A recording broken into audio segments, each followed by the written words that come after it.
According to the Associated Press, far-right figures and groups across the world are amassing, quote, tens of millions of dollars by investing in cryptocurrency. Extremists are turning to crypto in order to evade fines and lawsuits, circumvent bans from traditional financial institutions, and getting rich doing it. A former lawyer for crypto millionaire Andrew Anglin, who founded the neo-Nazi hate website The Daily Stormer, told AP, "Don't create a black market and then be surprised there's a black market." So this feels like it falls into that genre of reporting that says that if you can't kind of sully a particular thing, you find people who you don't like for good reason, who are using that thing, and then say, well, then this thing is bad. Yeah, I agree. This is a kind of dubious story to me, right? It talks about the money that a couple of these loathsome far-right Nazi figures have raised using cryptocurrency, using Bitcoin. But of course, like, people who are not Nazis are also using Bitcoin to make money, to protect their money if for legitimate reasons. You can have political dissidents raising money, for fighting for liberal reforms in places where there's tyranny. There are a lot of legitimate reasons to want the kind of privacy or the secrecy that goes along with cryptocurrency. Of course, everything that allows for anonymity and privacy can be misused by bad people, but the very bad people, the far Nazi right is a tiny minority that we don't want to overly be hyperbolically afraid of. Right, and also, bad people use the same infrastructure in general.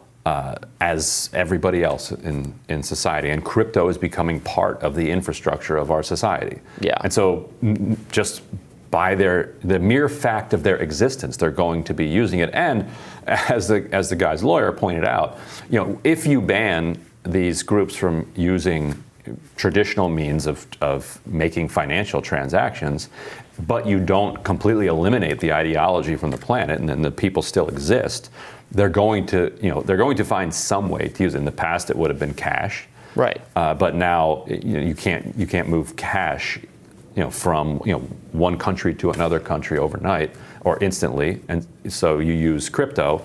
I mean, where is this going? Is like what is the point? Right.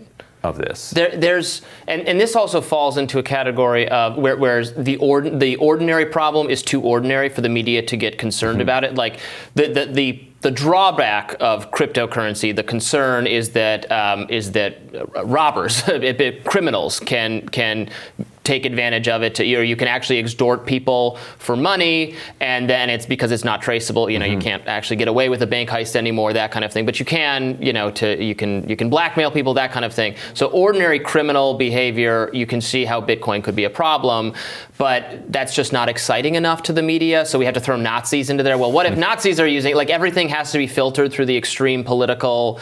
That's what they think the readers want to learn about, even though that's a tiny concern compared to just ordinary crime. And the problem with using the virtue or the evilness of a user as a gauge for whether or not the thing itself is good or bad is that all you'd have to do then is find somebody virtuous who uses it to virtuous ends, and then you'd have to, by that same logic, say, oh, well, I guess this is a good thing, instead of actually addressing the question of whether or not it is in itself a good thing. And I'm one of these people who's actually quite skeptical of crypto, and I know you're not, and I am not an expert on it by any stretch of the imagination, but none of what it really sells to me is worth the cost of it, and some of what it sells doesn't seem to pan out. It talks about being a stable currency, and it says, well, eventually it'll be stable relative to these other currencies that already exist.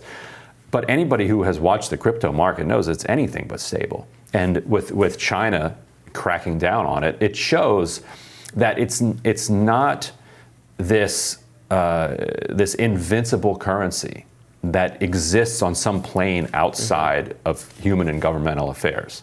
Like that, you're fooling yourself if you think that this is a permanent way around the state. Is what I think.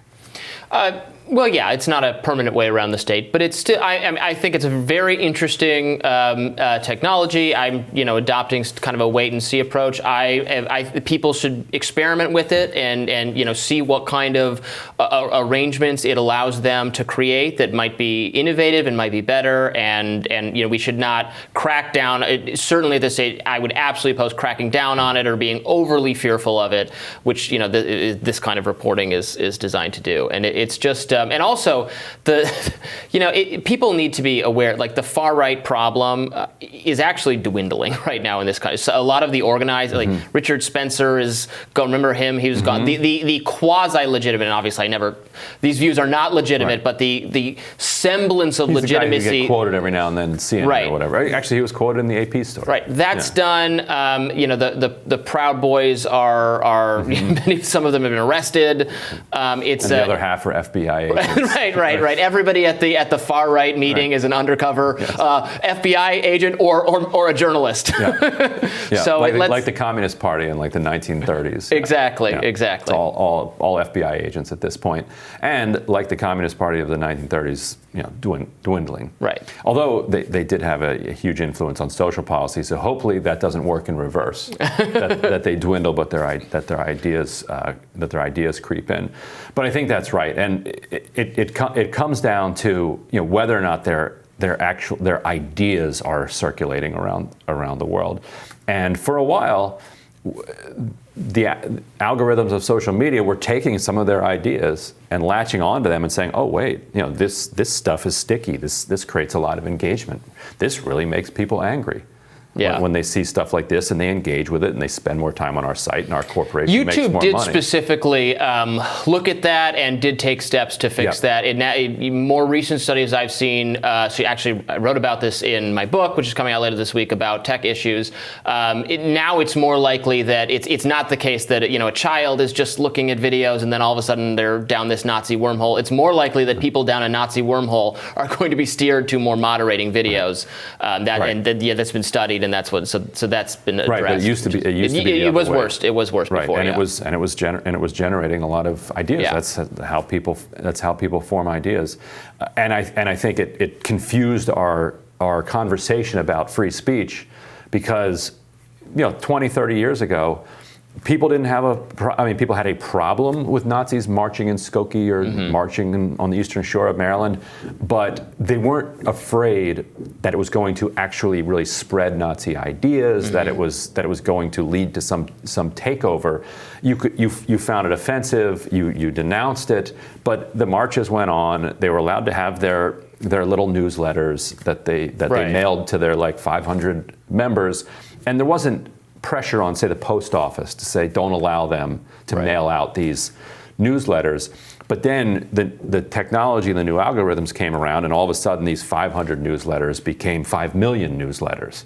Yeah. And you're like, well, wait a minute.